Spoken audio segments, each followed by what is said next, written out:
Previous lecture में मैंने आपको बताया था इमर्जेंस ऑफ गांधी के बारे में और Gandhi ji become a national leader in 1919 and 20। तो नेशनल लीडर बनने से पहले जो है Gandhi ji was involved in three important struggles, three important movements, and these movements were regional in character. कहां कहां पर ही इन्वॉल्व थे? At Champaran in Bihar, Ahmedabad in Gujarat and Kheda in Gujarat. तो तीन इंपॉर्टेंट मूवमेंट्स में जो है महात्मा गांधी इन्वॉल्व थे। तो चंपारण का इश्यू का क्या था कि यहां पर tinkathia system was prevalent. The European planters forced the peasants in Champaran to go indigo on 3/20 of their land. और उसके बाद जो है peasants were forced to sell their produce to these planters at predetermined price, at predetermined rate। तो इससे जो है इनका काफी ज्यादा नुकसान होता था। तो Gandhi ji on request of Rajkumar Shukla जो है यहां पर पहुंचते हैं चंपारण में, और जो अथॉरिटीज यहाँ की है, administrative authorities, they ordered Gandhi ji to leave the area at once, but Gandhi ji defied the orders। Gandhi ji ने ऑर्डर का मानने से इनकार कर दिया। It means that Champaran satyagraha was the first civil disobedience by Gandhi ji.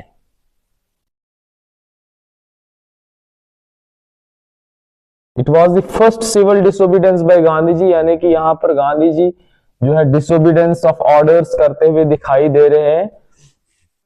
तो यहां पर इश्यू एक और भी था कि जो प्लांटर, ये जो पीजेंट्स है, इनके ड्यूज भी बहुत ज्यादा होते थे, इनको टैक्स बहुत ज्यादा देना पड़ता था। Finally the government appointed a committee. जब गवर्नमेंट पर प्रेशर आया तो गवर्नमेंट ने एक कमिटी अपॉइंट की जिसमें गांधी जी को उसका एक मेंबर नॉमिनेट किया, and Gandhi ji was able to convince the authorities that tinkathia system should be abolished, और accordingly जो है इस सिस्टम को abolish कर दिया गया। अब नेक्स्ट इश्यू जो था that was Ahmedabad mill strike. तो अहमदाबाद में क्या इश्यू था? यहाँ पर dispute was between mill owners and workers. यहाँ पर एक प्लेग आया था, तो प्लेग के वक्त जो है मिल ओनर्स ने जो है वर्कर्स को एक प्लेग बोनस दिया था, लेकिन जब वो प्लेग यानी कि ताउन की बीमारी खत्म हो गई तो these owners wanted to discontinue this bonus, but workers का ये मानना था कि महंगाई काफी ज्यादा हो गई है, and they demanded 50% hike in their salaries. तो जो मिल ओनर्स थे they were only willing to give 20% hike. तो इससे क्या हुआ, इनके बीच में एक इश्यू हो गया। तो गांधी जी जब यहां पर आते हैं तो he asked the workers, इनने वर्कर्स को कहा to go on strike, आप स्ट्राइक कीजिए and demand 35% increase in wages instead of 50%। तो गांधी जी यहां पर एक मीडिएटर बन गए वर्कर्स एंड मिल ओनर्स के दरमियान, लेकिन जब काफी बातचीत के बाद जो है मिल ओनर्स ने जो है बिल्कुल जो है इंक्रीज करने से इनकार कर दिया। Gandhi ji undertook fast unto death, यानी कि first hunger strike by Gandhi ji. तो first hunger strike by Gandhi ji in 1918 में हुई थी अहमदाबाद मिल स्ट्राइक के केस में।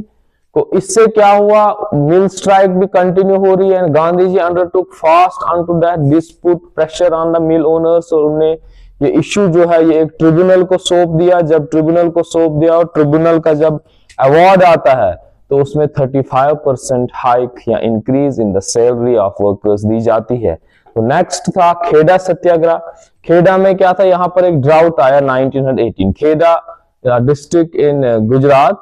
तो यहाँ पर एक ड्राउट आया 1918, और according to Indian revenue code if yield was less than 1/4 of produce as compare to the normal year. Produce of a normal year के साथ जब इसको कंपेयर करेंगे, अगर किसी साल में जो है पैदावार 1/4 से कम होती है तो उस केस में क्या होता है, that very area is subjected to remission of tax, यानी कि उन लोगों को टैक्स नहीं देना पड़ेगा। लेकिन क्रॉप फेलियर के बावजूद जो है यहाँ के लोगों को जो है जो टैक्स जो है माफ नहीं किया गया। Government demanded tax and it was very much adamant, and government order भी निकालती है कि वो किसान, वो पीजेंट्स जो वक्त पर टैक्स जो है नहीं भर पाएंगे, उनकी प्रॉपर्टीज को सीज कर दिया जाएगा, कॉन्फिस्केशन ऑफ लैंड होगा। तो यहाँ पर गांधी जी फार्मर्स पहुंचते हैं और फार्मर्स से कहते हैं कि not to pay the tax. It means it was the first non cooperation of Gandhi ji. And ultimately government agreed to suspend the tax for that year and return all the confiscated land। जितनी भी land इन्होंने जब्त की थी, वो peasants जो tax नहीं भर पाए थे उनकी लैंड को जो है जब्त किया गया था और वो भी वापस कर दी गई, और टैक्स को भी जो है वो माफ कर दिया गया।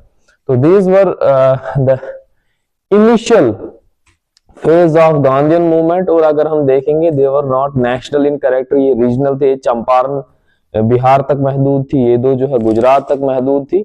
तो अभी जो है गांधी जी नेशनल लीडर नहीं बने हैं। बहुत सारे स्टूडेंट्स जो है क्वेश्चन गलत करके आते हैं कि क्वेश्चन ऐसे पूछा जाता है कि गांधी जी नेशनल लीडर कब इमर्ज हुए। तो हम बहुत सारे के जहनों में यही होता है कि 1915 में जो है गांधी जी वापस साउथ अफ्रीका से इंडिया आए, तो उसके बाद ही जो है 1915 में ही जो है वो नेशनल लीडर बन गए। नहीं, 1915 में नहीं, गांधी जी नेशनल लीडर तब बने जब उन्होंने नेशनल लेवल पे मास मूवमेंट्स जो है स्टार्ट की। तो गांधी जी नेशनल लीडर 1919 में ही बने जब उन्होंने रौलाट एक्ट के खिलाफ जो है एक रौलाट सत्याग्रह का जो है अनाउंस किया। That was a national movement. 1919 से लेकर 1939 तक जो है गांधी जी जो है ये एक नेशनल लीडर की हैसियत से इन्होंने जो है काम किया।